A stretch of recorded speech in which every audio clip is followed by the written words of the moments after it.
Hey, good morning. It's been pretty cold in Tokyo today, but there's one dish I know that's gonna warm me right up. You guys ready? Let's go to Sumo Street.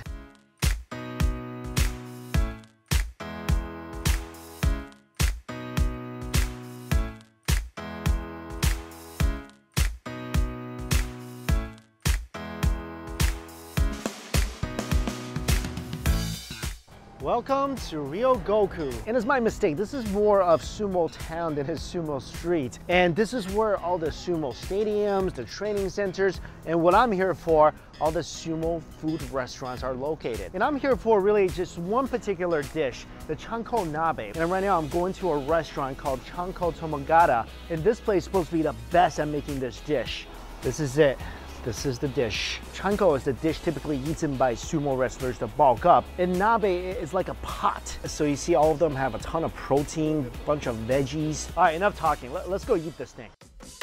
Also, a lot of times these restaurants are opened by retired sumo wrestlers. Ooh, sumo handprint. I'm sort of at a disadvantage. This is really awesome. Very traditional. This is the way I'm sitting right now. There's a menu here that I can't read whatsoever, but I'm glad there's pictures. Wow, seriously, thank goodness for the pictures. I want something with meat, and I want some meatballs. I think this is gonna be my jam. My broth just arrived, and everything just looks like a hot pot. Got a little electric stove. This is my broth, which is a salt-based broth. The most popular broth is the miso, but this meal set has the most variety of ingredients, and they won't let me interchange the ingredients with the soup. So I have to get the salt-based soup. And apparently what's so special about this place is that the broth is chicken stock, and they cook the chicken the day of with fresh chicken until the broth is extremely clear. And also their specialty is the sardine meatball that I'm having right now. And they get it directly from Tsukiji Market every single morning, fresh sardines. All this reading is making me salivate. They brought this over to me. This is a bowl of sesame and a grinder. So they told me that with the sesame, what you do is you do ground it and take some of the broth after you boil everything and you taste it, and then you can add the sesame to give it a more fragrant sesame-y flavor. Wow. This smells so incredible. Oh. Oh, nice. Thank you. Hey, that's it? I could eat 3 of those. I'm just kidding. Cabbage, and then some onions, mushrooms, yep. Everything looks very fresh. Chicken, scallop, sardine meatball. Yeah, I heard about those. Tofu skin.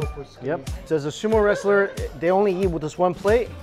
No, like they eat with a very big. Yeah? Pot. Like big everything. So much bigger than what I got. Yeah. Man, I want to eat that. And Do you guys actually serve that?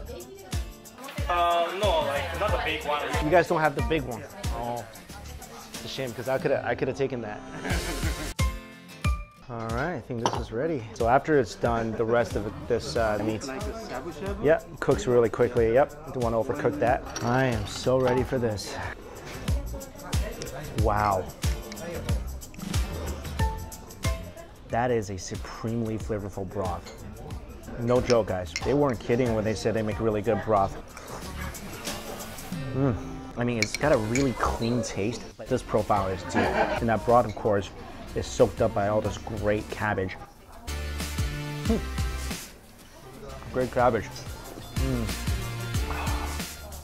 Honestly, like, it didn't look to me like this would have that much flavor. I mean, this thing kind of looks a little mundane. It's just like a hot pot soup with no spices in there. But really, there's a ton of flavor in this. I mean, man. Don't ever judge a hot pot by its. So I'm gonna take some of that sesame I grounded. Oh, the sesame.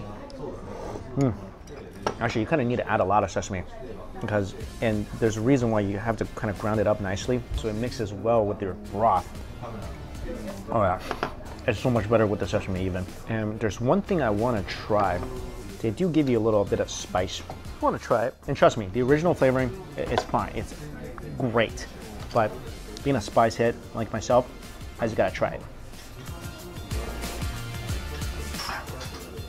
Little heat's good. This is weird to say, but as much as I love spice, as much as I love heat, I like the regular broth more. All right, moment of truth. Let's try the sardine meatball. Kind of have really high expectations now, so and just cut. Oh, wow, that popped in half real easy.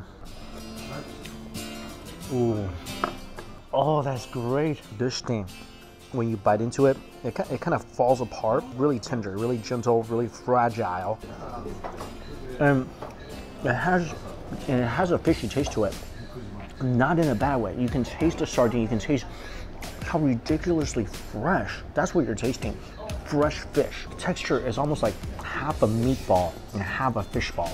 So there is some chew to it, which makes this even more splendid. This is so awesome so far. And all I had was the cabbage and meatball. All right, let's try out the chicken.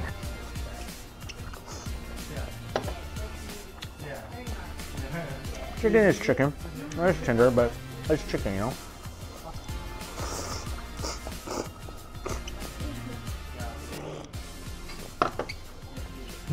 This fish looks insane. Oh, that is a tender piece of fish. Oh,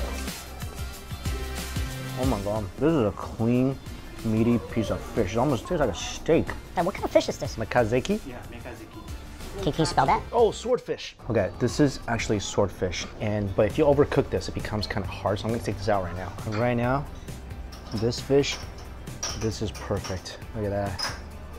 Oh, yes, please. Oh, and the salmon, again, breaks off just as easy. This salmon piece is just beyond delicate. Take a swim. It is in your nature. Oh, before coming here, just seeing the pictures and everything, I didn't think that much about sumo cuisine. I didn't think it was gonna be all that good, but I would eat this every single time I'm back in Japan. Oh, now I'm all warmed up. I know I overcooked this, and that's a shame. Even though I cooked it a long time, that broth flavor just steeped into the meat itself. Like I said, anything added to this magical elixir is gonna taste really good. And throughout my life, I've eaten countless fish balls, like of all sorts. I've eaten fish balls that are bouncy. I've eaten fish balls that are sticky. I've eaten fish balls with pork inside the fish ball. This is by far the best. Now I can see why this place has like 4 stories. And when I first came in here, like everybody on their lunch break, they were all here. My name is Shaha. Shaha? Yeah. Hey Shaha. Hello. Hey Shaha's brought me some ramen. Yeah. Oh, yes. You gotta have ramen with this broth. You have to. It's a must. So wait. So a sumo champion will drink out of that? Yeah. Like that exact one? Yeah. Sake? Yes. How full is that when they're drinking the sake? Around 3-4 liters. 3-4 liters on that? Yeah. And they're just drinking the sake? Yeah, but they didn't drink all. Oh, they just splash over their face. Okay. Okay. All right, my ramen has been cooking in this elixir of this broth of the gods. Yeah. Oh man, that ramen has absorbed all the essence in the noodles now, and the noodles are insane. You gotta do this and just slurp the heck out of it.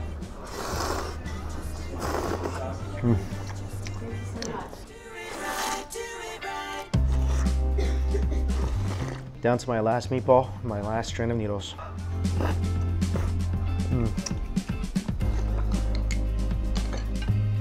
Done. What a great meal. So I would 100% recommend you guys, if you're in Tokyo, come eat some sumo food. All the information for this place is listed for you in my description box below. This, honestly, this environment is great. It's very traditional. The owner, actually met her. She's fantastic. Everyone's so nice here. If you're gonna go anywhere for sumo food, I would recommend coming here. All right, thank you all so much for watching. Until we eat again, I'll see you later.